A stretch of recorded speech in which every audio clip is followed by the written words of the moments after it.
South African employers are expected to budget an additional 6.1% for pay rises this year as firms compete for staff and compensate for inflation.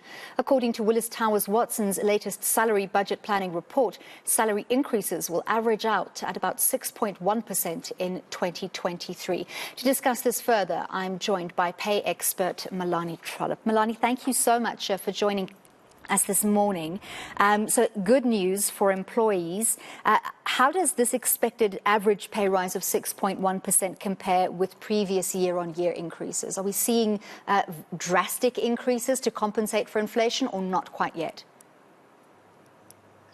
There is some movement in the increases. Last year it was lower, so definitely there's compensation for inflation.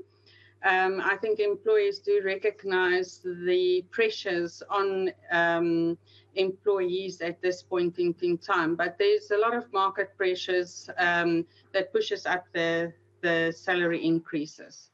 So this is an averaged increase, but are we seeing these increases across the board? Are some sectors, performing better in terms of pay increases than others? Yes, definitely. Where there are skill shortages, you will find that the increases will be slightly higher than this because the 6.1% is below the average inflation for 2022. So it is still very conservative and aligned with expectations of a difficult economic climate. But certainly there are areas where increases will be higher, for example, in your information technology, in your digital space, engineering, those areas where there are skill scarcity. So these increases falling below inflation means that the increases don't actually mean additional household income in employees' pockets, correct? Definitely, it's going to be tough for the labour market, especially with the electricity price increases. Your disposable income is going to be under pressure in the coming year.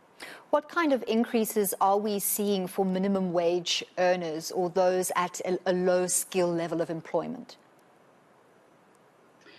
These increases will typically be slightly higher because there tends to be inflation-linked negotiations by the labour unions and sometimes even 3-year negotiated increases. So typically in this kind of environment, economic environment, you will find pressure from the lower income earners for higher salary increases and more conservative increases at the senior levels in organizations.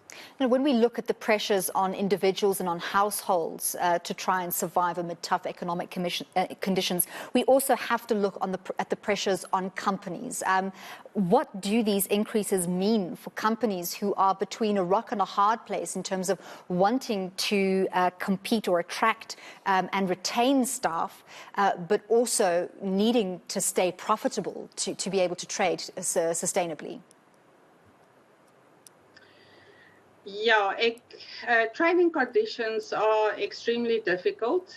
We all know that. And with the talks of global recessions, we can expect the economy in South Africa to be very conservative as well. So definitely companies will be under pressure. There's still a proportion of organizations that have not budgeted increases, so zero.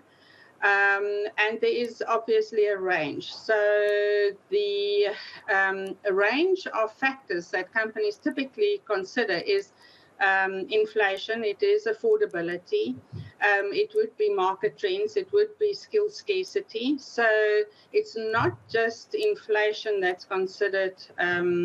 So organizations will also look at incentivizing staff if they cannot give them significant increases. So it is going to be a challenge for organizations. The COVID-19 pandemic taught us that I think for the majority of employees, pay is important, but not necessarily the most important factor. And we saw multiple studies citing employee well-being, flexi time, work from home opportunities as critical to staff retention. Are we seeing improvements in these areas, or, as you say, companies using those benefits to incentivize employees where they're not necessarily able to give significant pay increases? Most certainly.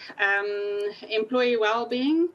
A lot of organizations are listening to the employees. The employee experience is just as important for retention than the salary. So organizations are getting a lot more creative.